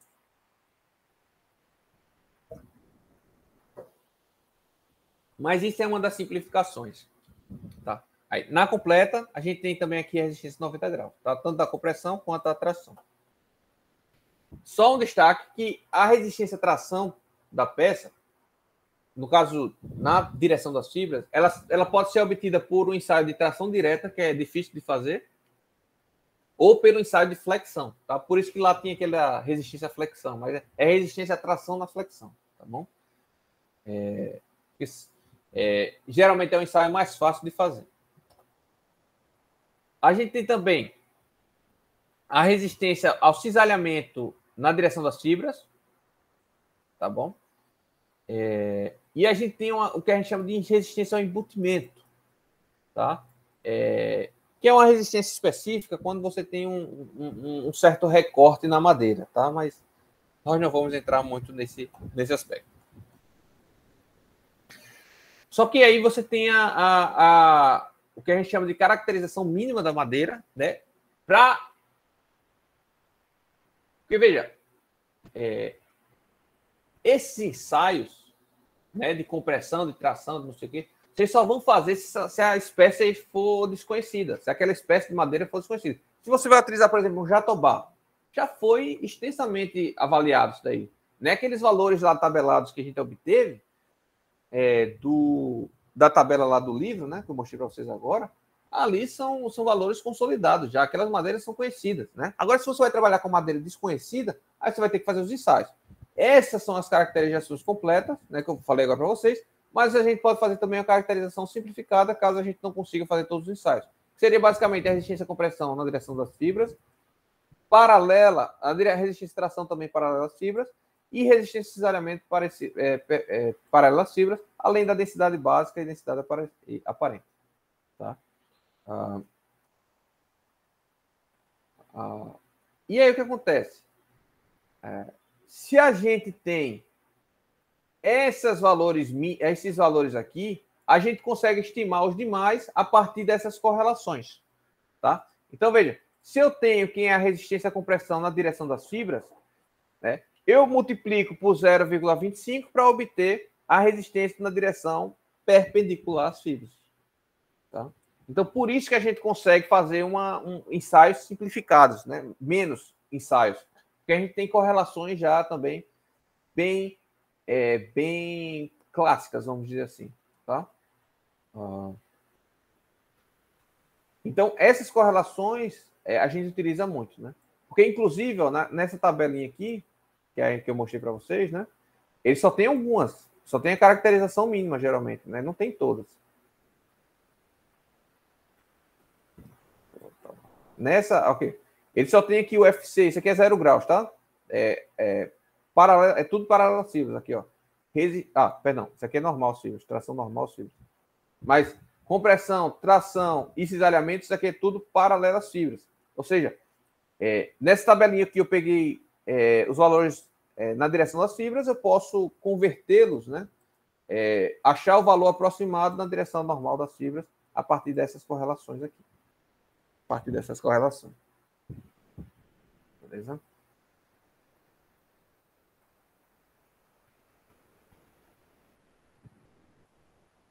Ok. E aí, pessoal, acho que a gente já está chegando ao fim aqui.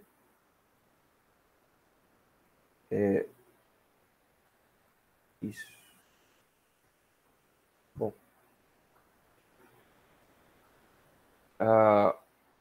A gente tem... Quando a gente está fazendo projeto,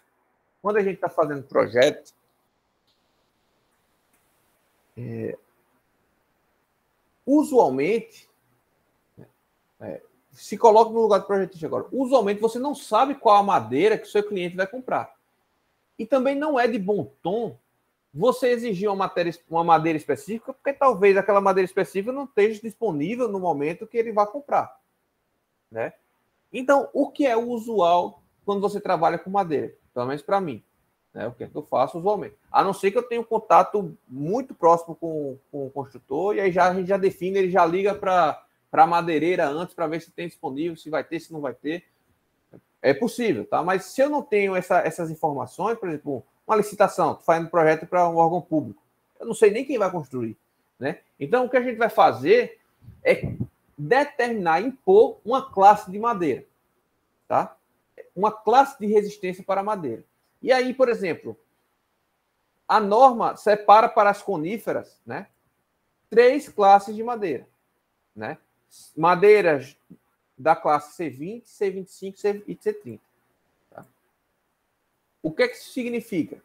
Que a resistência à compressão dessa madeira, tá, é de 20 MPa. Resistência característica dessa madeira de 20 MPa. Portanto, você vê aqui ó, que a primeira coluna aqui é justamente a resistência à compressão característica dessa classe de madeira. Tá bom? Então, quando eu falo, olha, o meu projeto está dimensionado para uma madeira conífera da classe C30. Então, ele vai ter que escolher uma madeira conífera na hora de comprar, qualquer madeira conífera que se encaixe nessa classificação. E quais são as madeiras coníferas que se encaixam nessa classificação? As que tenham esses valores aqui. Então, ele vai ter que pegar uma madeira que tenha uma resistência à compressão maior ou igual a 30 MPa, uma resistência ao cisalhamento maior ou igual a 6 MPa, um módulo de elasticidade médio maior ou igual a 14.500 MPa, né? uma densidade básica menor ou igual a 500, né? Porque no caso da densidade, quanto menos, melhor, né? Quanto mais leve a madeira, melhor. Porque a densidade aqui só vai influenciar se a gente tiver garantido essas resistências aqui, a densidade só vai influenciar aí no peso próprio da estrutura, né? A gente garante, óbvio, que a gente sabe que quanto mais densa é a madeira, geralmente maior as resistências dela, tá? Porque mais fibras você tem, basicamente é isso, né? Porém, se você já garante a resistência da madeira,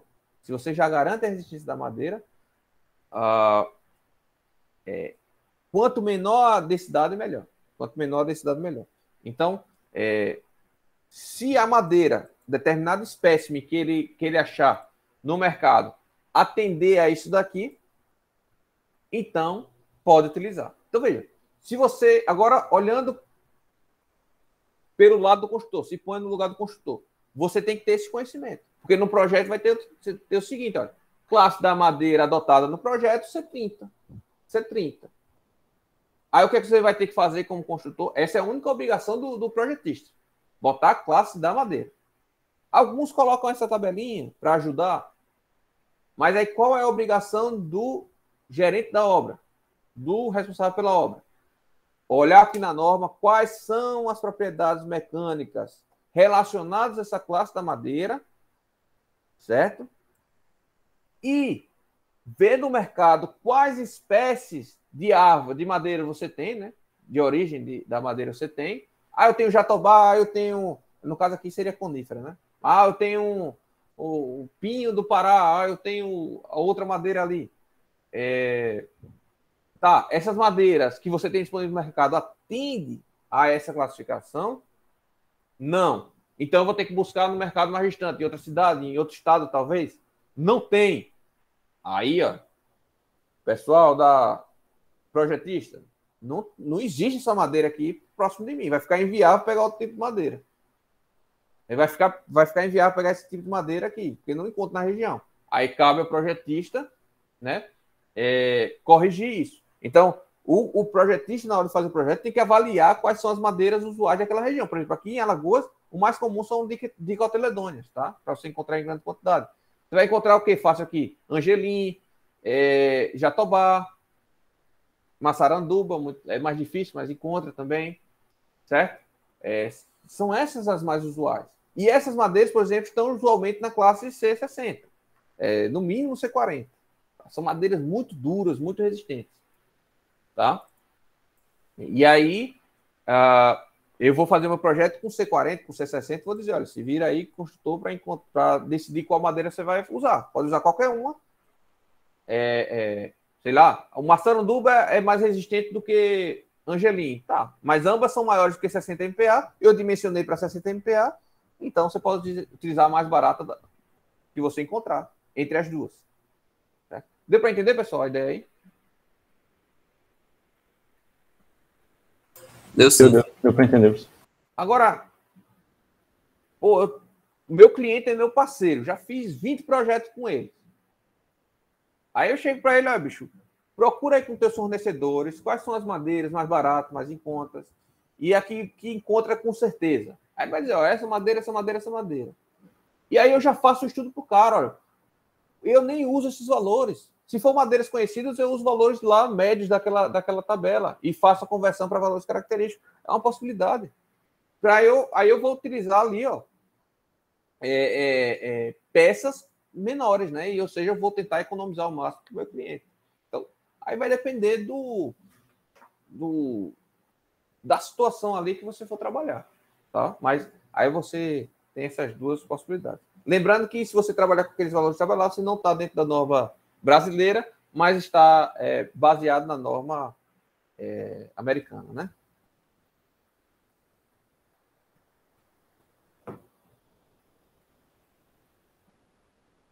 Vale destacar que para madeira laminada e colada, isso daqui de cima, né? Para a classificação da madeira que eu falei aqui para cima, é tudo para madeira serrada. Viu? Para madeira laminada e colada, que é aquela que você pega as lâminas e cola e faz a peça maior, você tem outras caracterizações, tá bom? Outras caracterizações. E além porque você tem que fazer as classificações da madeira serrada, que vai utilizar na madeira laminada, e depois fazer esses ensaios aqui, outros, né?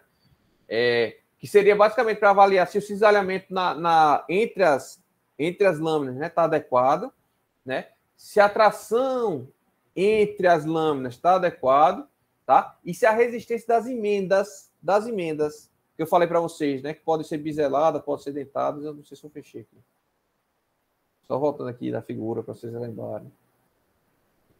Né? Se ela é dentada, se ela é biselada, se elas resistem. E emenda de topo, a resistência é zero. Tá? Então, não tem nem ensaio. Se for emenda de topo assim, uma chegando na outra, a resistência é zero. Então, tem esses ensaios a mais a serem feitos aqui para madeira laminada e colada. E quem deve fazer isso é fábrica, né? Você me pergunta, tem aqui no Nordeste fábrica disso daí? Eu desconheço. Eu desconheço. Quem sabe algum de vocês aí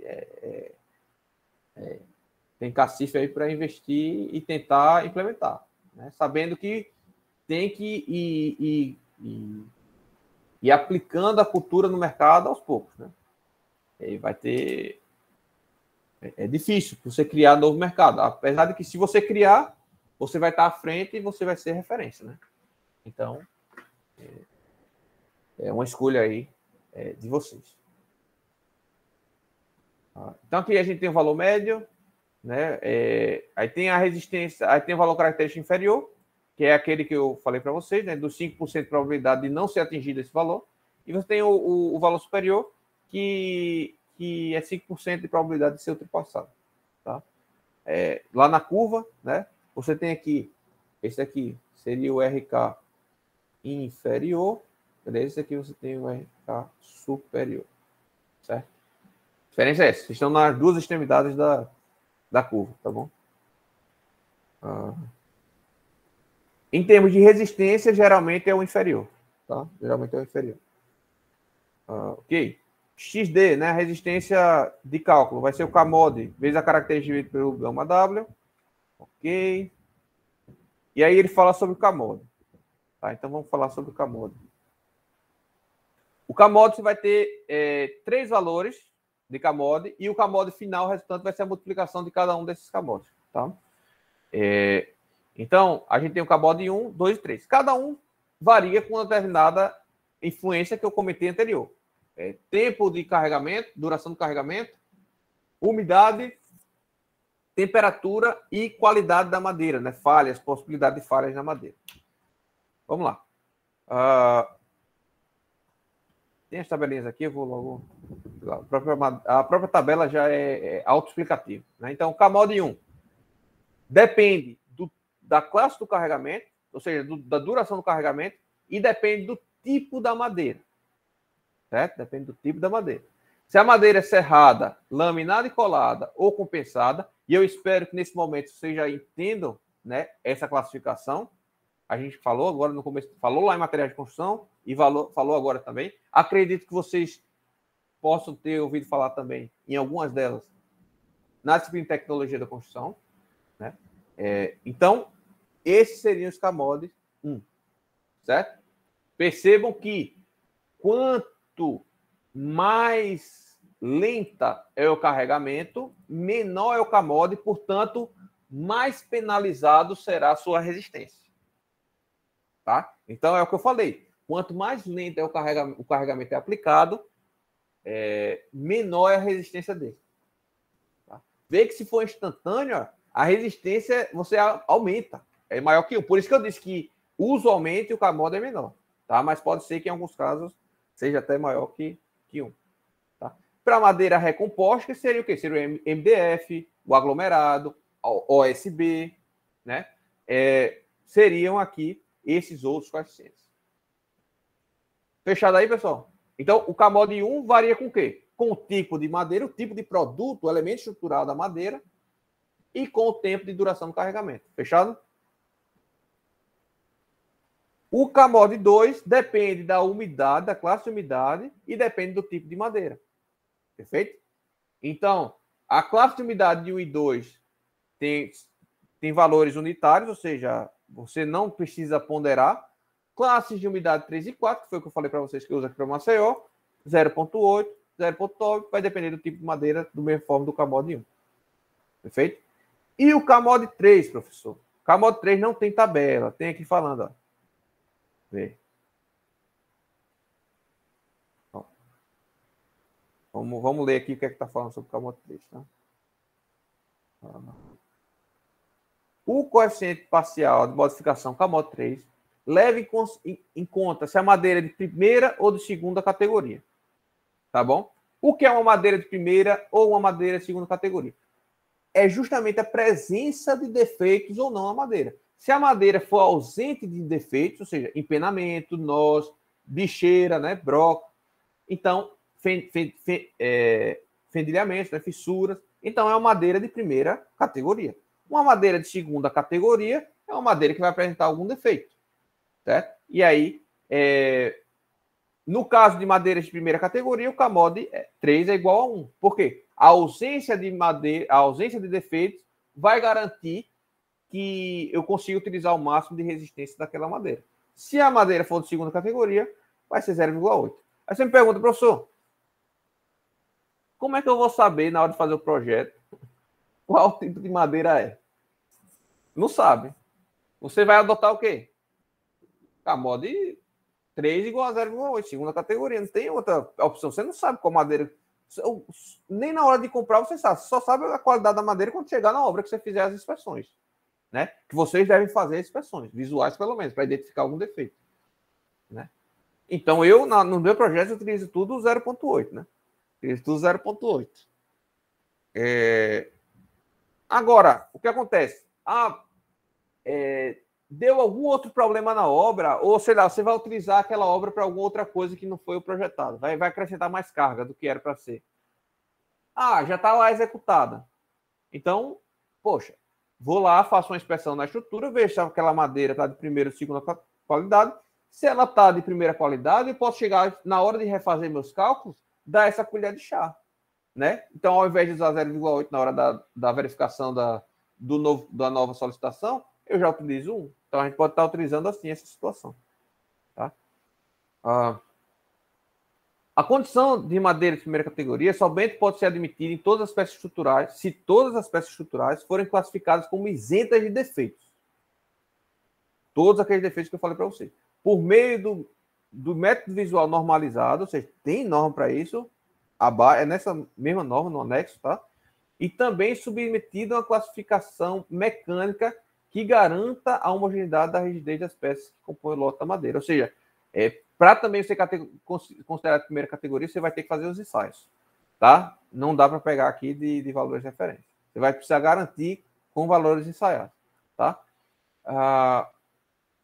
Não se permite classificar as madeiras como primeira categoria apenas por meio visual. Então, você tem que fazer os ensaios mecânicos, tá bom? Que eu já tinha esquecido disso daí. Coeficiente parcial para coníferas especificamente, tá? Sempre deve ser tomado como 0,8. Outra informação, porque quando a gente não trabalha, pessoal, a gente esquece, né? Então, por exemplo, eu nunca utilizei esse Carmod igual a 1, sempre foi 0,8. Então, essa questão de ter que fazer ensaio, realmente não sabia. Não lembrava. Né? Eu já tinha lido, mas não lembrava. E essa questão da conífera também, eu nunca trabalhei com madeira conífera, né? Aqui em Alagoas é sempre dicotiledôneos, tá? E no caso, para madeira laminada colada, é aquela que você junta as lâminas, né? Que sejam curvas, né? Que sejam curvas, você tem que fazer uma continha aqui, tá? A depender da espessura da lâmina e do raio de curvatura que você vai aplicar na lâmina. Né? Daí também eu nunca utilizei, não lembrava, tá? Então, basicamente, Carmod 3 é isso, ou 0,8 para situações normais, 0,8 ou 1, né? A depender se é a primeira categoria ou a segunda categoria. Vamos parar por hoje, pessoal?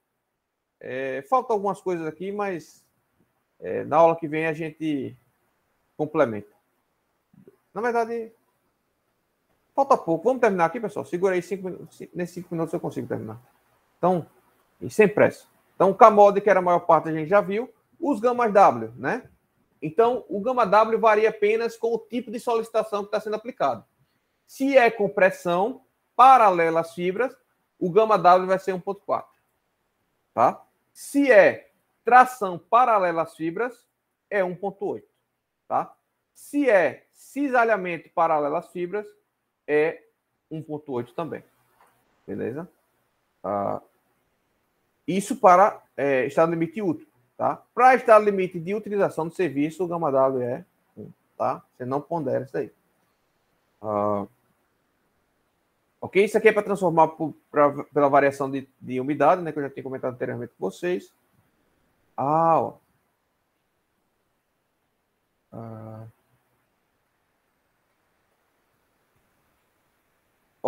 relação entre a resistência característica e a resistência média, você pode utilizar 0,7. Então, eu lembrava que tinha isso na norma. Eu lembrava que isso na norma. Então, a relação entre as resistências características média, no caso da norma brasileira, pode ser dada sempre por 70%. Tá? Então, você pode considerar que a resistência característica é sempre 70% da média. Tá? Então, você pega lá na tabela, lá do livro, e pondera por 70%. Apesar de que em algumas situações vai estar contra a segurança, né? Que a gente viu lá, quando utiliza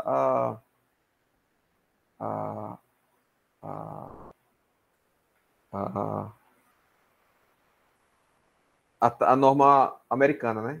Essa variação de 70%, esse coeficiente de 70%, está relacionado a um coeficiente de variação de 18%. E a gente viu que algumas resistências, a variação chegava a 28%, né? A 22%. Então, tomar cuidado aí com isso aí.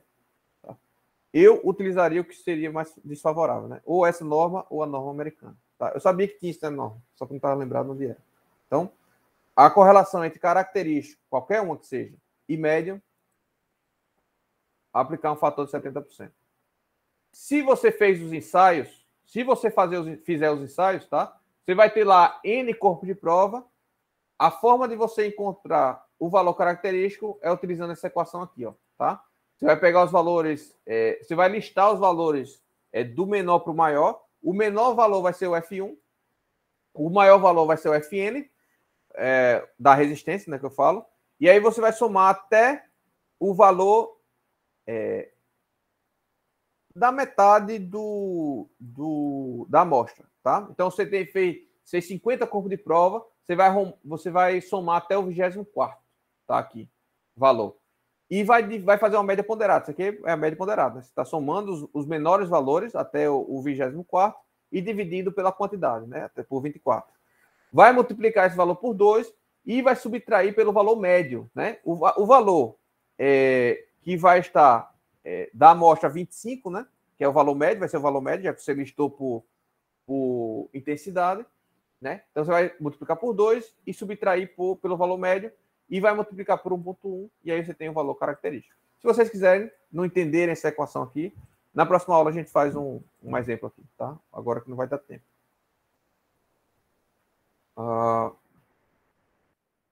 Em termos de rigidez, tá? A rigidez que a gente vai considerar vai ser a média multiplicada pelo K-mod, ou seja, a gente não vai utilizar a rigidez, o modo de elasticidade característica, a gente vai utilizar direto o valor característico médio, tá? Multiplicado pelo K-mod, beleza?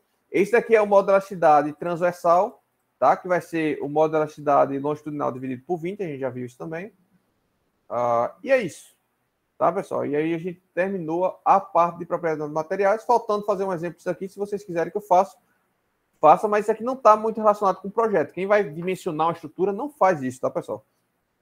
Quem faria isso seria o cara do laboratório, o cara que, se você gerente de obra, contratar o laboratório para fazer um ensaio, o cara do laboratório vai romper várias amostras e vai fazer essa conta para você e já vai entregar o valor característico pronto, tá? Se vocês quiserem, isso aqui eu acho que a gente fez em materiais, não lembro.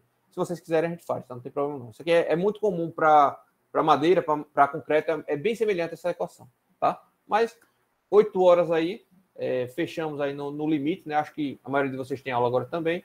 Vamos parando por aqui.